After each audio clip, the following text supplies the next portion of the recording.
World wide. आज हम बात करेंगे एकनाथ शिंदे की। आखिरकार ये कौन है और इन्हें मुख्यमंत्री का पद कैसे मिला, इनकी जीवनी के बारे में बताएंगे तथा आपको ये भी बताएंगे कि कितना स्ट्रगल करके आज उनको महाराष्ट्र की मुख्यमंत्री की कुर्सी मिली है। आपको बता दें कि एकनाथ शिंदे का जन्म 9 फरवरी 1964 में महाराष्ट्र के सतारा जिले में हुआ था। वो वाकई में एक बहुत ही महान स्टूडेंट हुआ करते थे, लेकिन उनके परिवार की बहुत सारी मजबूरियां थी। मजबूरियां होने के कारण उन्होंने अपनी शिक्षा सही से पूरी नहीं कर पाए थे और अपनी परिवार की आजीविका चलाने के लिए उन्होंने अपनी पढ़ाई को जल्दी छोड़ दिया था और वो छोटे मोटे काम करने लगे। यहाँ तक कि एकनाथ शिंदे ने ऑटो रिक्शा भी चलाया है। अपने घर की मजबूरियों के कारण उन्हें ये काम करना पड़ता था। उनकी जीवन में सबसे बड़ा भूचाल या कह ले कि उनकी किस्मत तब चमकी जब 1980 में उनकी मुलाकात आनंद दीघे से हुई। आनंद दीघे उस समय थाने के प्रमुख हुआ करते थे। उन्होंने ही एकनाथ शिंदे को राजनीति की A to Z सिखाई है। उनके बदौलत वो शिवसेना में शामिल हुए और उन्हीं की बदौलत राजनीति का पूरा पाठ सीख पाए। आज हम आपको ये भी बताएंगे कि एकनाथ शिंदे कैसे राजनीति में शामिल हुए। आनंद दीघे की मदद से 1980 के दशक में जब वो आनंद दीघे से मिले तो उन्होंने राजनीति में अपना नाम बनाने का सोच लिया था। 1997 में नगर निगम के द्वारा वो पार्षद चुने गए थे। एकनाथ शिंदे की जिंदगी 1997 में पूरी तरीके से बदल गई जब वो पार्षद चुने गए थे, लेकिन 2001 में शिंदे की जिंदगी में भूचाल आ गया और वो पूरी तरीके से टूट गए थे। आप सोचते होंगे कि ऐसा क्या हो गया। आपको बता दें कि एकनाथ शिंदे के 2 बच्चे, एक उनका लड़का जो 11 साल का था और उनकी एक बेटी जो कि 7 साल की थी, उनकी मृत्यु एक एक्सीडेंट में हो गई थी। इसके बाद एकनाथ शिंदे पूरी तरीके से टूट गए थे। एक बाप होने के बजाय वो ये सोचते थे कि अब वो क्या करेंगे।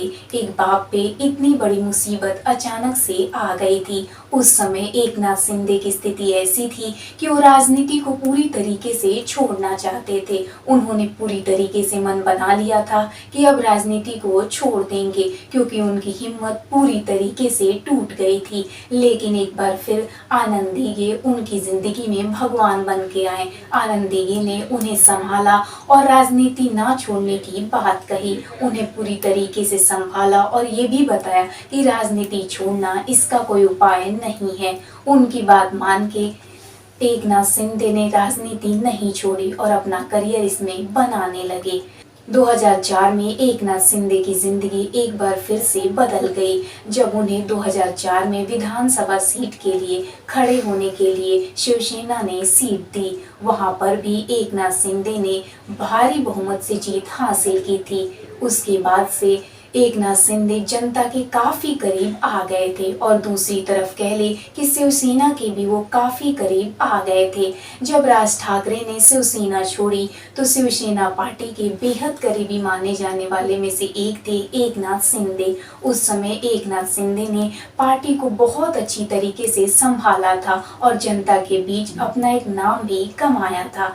आपको बता दें कि एकनाथ शिंदे ने थाने की सभी जनता का दिल अच्छी तरीके से जीत लिया था। इसके बाद 2009, 2014 और 2019 में थाने से उन्होंने भारी जीत हासिल की। 2019 में जब फडणवीस की सरकार थी तो उस समय एकनाथ शिंदे को लोक कल्याण मंत्री के रूप में चुना गया। उन्होंने उस समय भी बहुत अच्छी तरीके से कामकाज किए थे, लेकिन उस समय के बाद से ही वो अपने शिवसेना के जो आला कमान थे उनसे काफ़ी ज़्यादा नाराज़ थे। उनकी नाराज़गी ये बताती है कि वो उस समय से ही शिवसेना को छोड़ना चाहते थे। जब फडणवीस की सरकार थी उस समय भी एकनाथ शिंदे ने शिवसेना को छोड़ने का प्लान बना लिया था, लेकिन कैसे कैसे करके आला कमान ने ये बात संभाली और एक तरीके से उस समय शिवसेना को छोड़ने के लिए वो पूरी तरीके से जो एकनाथ शिंदे तैयार थे उन्होंने अपना मन बदल लिया और वो शिवसेना को नहीं छोड़े। उस समय बात ये भी आ रही थी कि एकनाथ शिंदे शिवसेना को छोड़ के बीजेपी में शामिल हो जाएंगे, लेकिन उसके बाद ऐसा कुछ भी नहीं हुआ। लेकिन एक बार फिर से एकनाथ शिंदे की नाराजगी तब सामने आई जब एनसीपी, कांग्रेस और शिवसेना ने एक साथ मिलकर सरकार बनाई।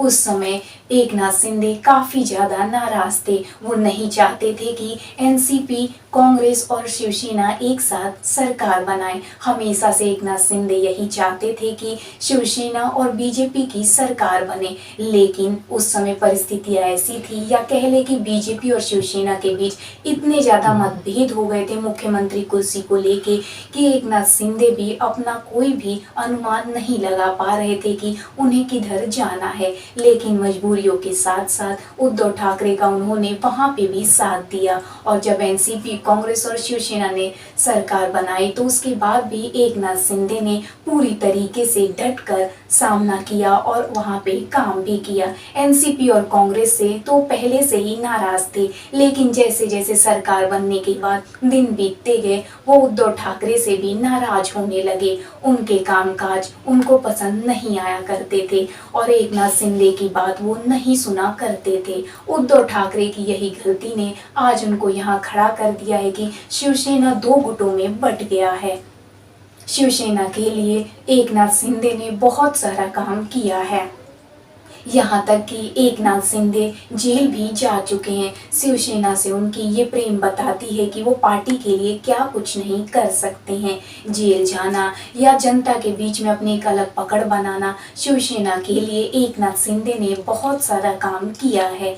यही वजह है कि शिवसेना की पूरी गुट को लेके एकनाथ शिंदे ने आज बीजेपी के साथ मिलके सरकार बना ली है। लेकिन सबसे अहम बात यह है कि शिवसेना अब दो गुटों में बढ़ चुकी है। ये फैसला कर पाना मुश्किल है कि किसकी शिवसेना है, एक तो उद्धव ठाकरे की और दूसरी एकनाथ शिंदे की। एकनाथ शिंदे बाला साहब ठाकरे के भी काफी करीब थे। वो बाला साहब ठाकरे को अपना पिता समान मानते थे और आज भी वो कहते हैं कि वो बाला साहब ठाकरे के बताए गए कायदे कदमों पर चल रहे हैं।